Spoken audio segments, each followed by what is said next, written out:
let's see what is an internal resistance of a cell.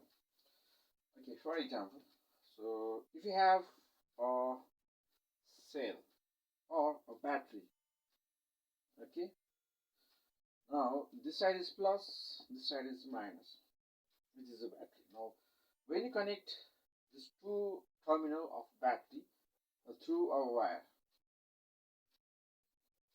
okay, then current will flow through this wire from higher to lower potential. Okay.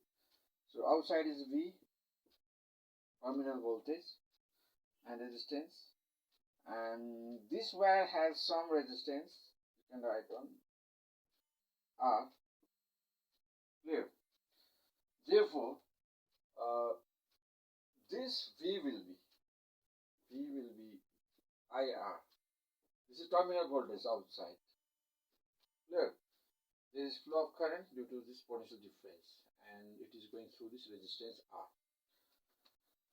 Actually, this current I flowing not only outside, it is flowing inside the cell also.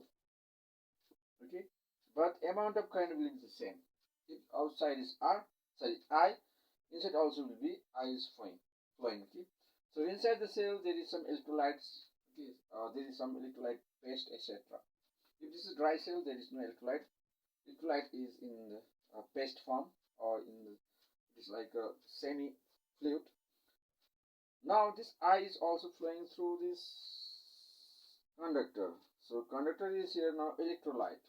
Okay, now electrolyte has some molecules.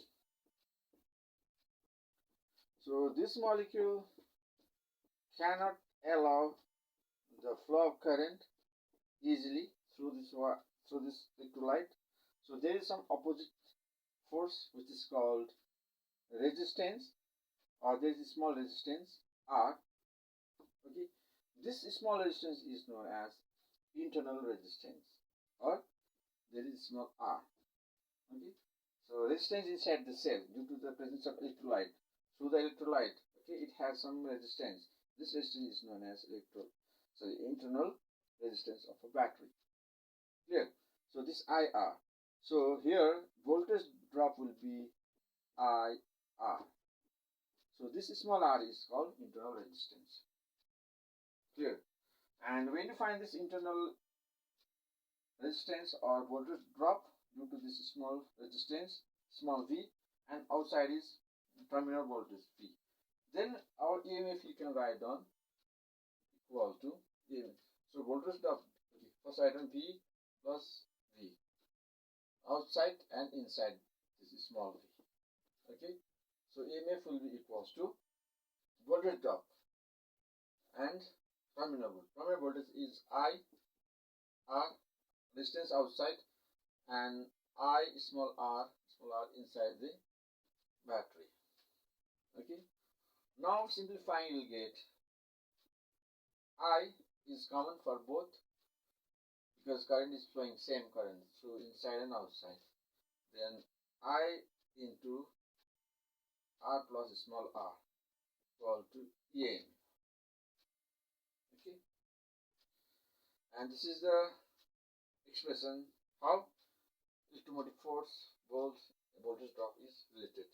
Now to find the internal resistance from this equation, R will be, okay, so this will be E. So now this is EMF minus V divided by flow of current. Okay, this gives the amount of internal resistance. If you know the EMF, subtract this terminal voltage and divide by current. So it gives the internal resistance. That's why there is voltage drop inside the battery.